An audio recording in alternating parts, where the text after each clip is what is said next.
Saying no is supposed to be easy. It's only 2 letters, one tiny word. You learned it before you could probably even tie your shoes. In fact, when you were a kid, you used it all the time. Eat your vegetables. No. Time for bed. No. Give your brother the remote. Absolutely not. Back then, you had absolutely no problem saying it. Fast forward 20 years, and suddenly someone asks, "Can you work this weekend? Can you lend me some money? Can you help me move?" And instead of saying one tiny word, you somehow say, "Yeah, I guess, if that's okay, unless someone else can. Actually, never mind. Sure." Then you spend the next 3 days wondering why you agreed in the first place. So what happened? Why is saying no to a stranger easier than saying no to your boss? Why is saying no to an online cookie pop-up effortless, but saying no to someone asking for a favor feels like you've just committed a crime? Most people don't struggle with saying no. They struggle with disappointing people. Those are completely different problems. And once you understand that, everything changes. Because saying no is actually much simpler than people think. Think about this. Imagine your friend asks if you want pizza. You say, "No thanks." Nobody cries. Nobody files a complaint. The earth continues spinning exactly as before. Now imagine the same friend asks, "Can you help me move this Saturday?" Suddenly, your brain starts writing an apology speech worthy of an Oscar. "Well,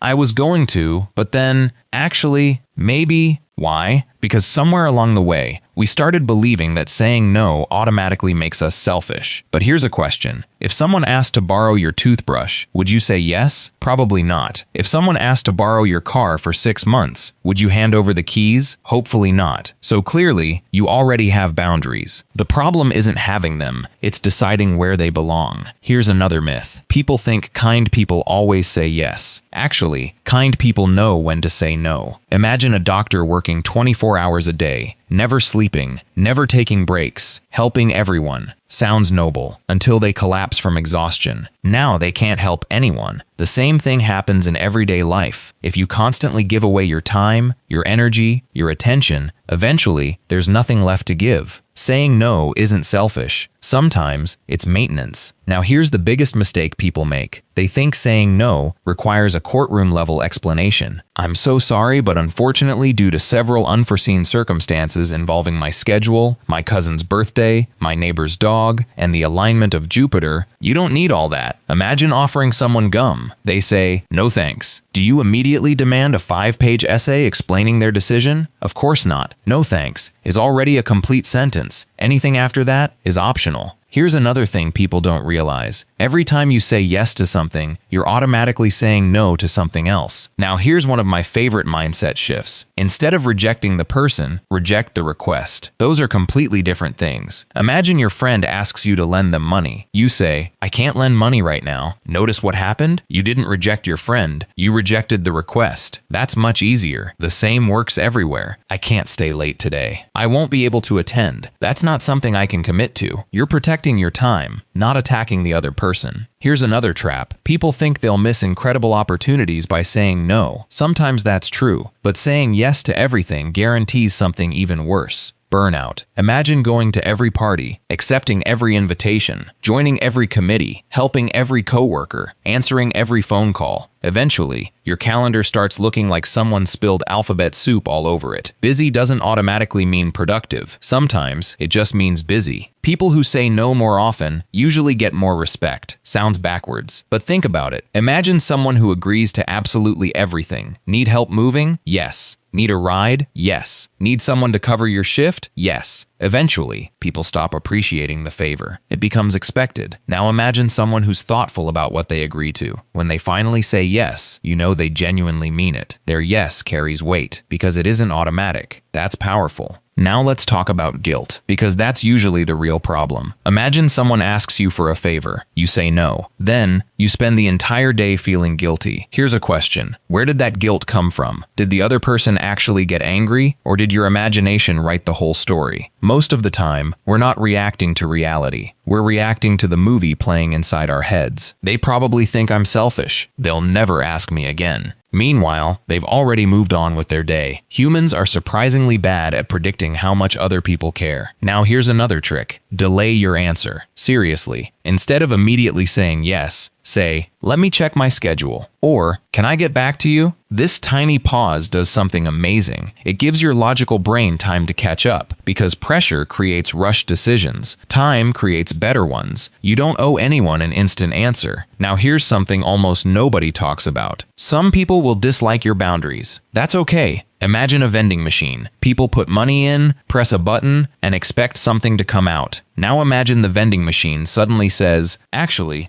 not today." Some people would get annoyed, not because the vending machine did something wrong, but because it interrupted their expectations. The same thing happens with people. If someone only likes you when you always say yes, they probably didn't value you. They valued your availability. There's a huge difference. Now let's talk about confidence, because people think confident people never feel awkward. Wrong. Confident people often feel awkward. They just don't let awkwardness make their decisions. Imagine saying, "No thanks," then enjoying 2 seconds of silence. Feels uncomfortable, but 2 seconds later, life continues. Most awkward moments are much shorter than we imagine. We're just incredibly talented at replaying them inside our heads. Now here's another trick. Offer an alternative, only if you genuinely want to. Can't help someone move this weekend? Maybe offer another day. Can't attend dinner? Suggest coffee next week. Notice the keyword, maybe. Don't create another obligation just because saying no made you uncomfortable. Otherwise, you're just replacing one commitment with another. Finally, remember this. The goal isn't becoming someone who says no all the time. That would be exhausting. The goal is making your yes actually mean something. Say yes because you genuinely want to, not because you're afraid. Say yes because it fits your priorities, not because you couldn't think of an excuse quickly enough. Say no when protecting your time matters. Say no when your energy is already stretched. Say no when the request doesn't align with the life you're trying to build. Because every time you say no to something that doesn't matter, you're quietly making room to say yes to something that does. And here's the funny thing. The people who truly respect you will usually respect your boundaries too. The ones who don't were often benefiting from the fact that you didn't have any. So don't think of saying no as closing a door. Think of it as choosing which doors are actually worth opening, because your time, your energy, and your attention are some of the most valuable things you own. Spend them like they matter, because they do. If you enjoyed this video, subscribe. Not because it'll magically make every awkward conversation disappear, although if confidence could be downloaded, we'd all be politely declining invitations without rehearsing it in the shower first. But if this helped even a little, stick around. We've got plenty more simple wins to collect together.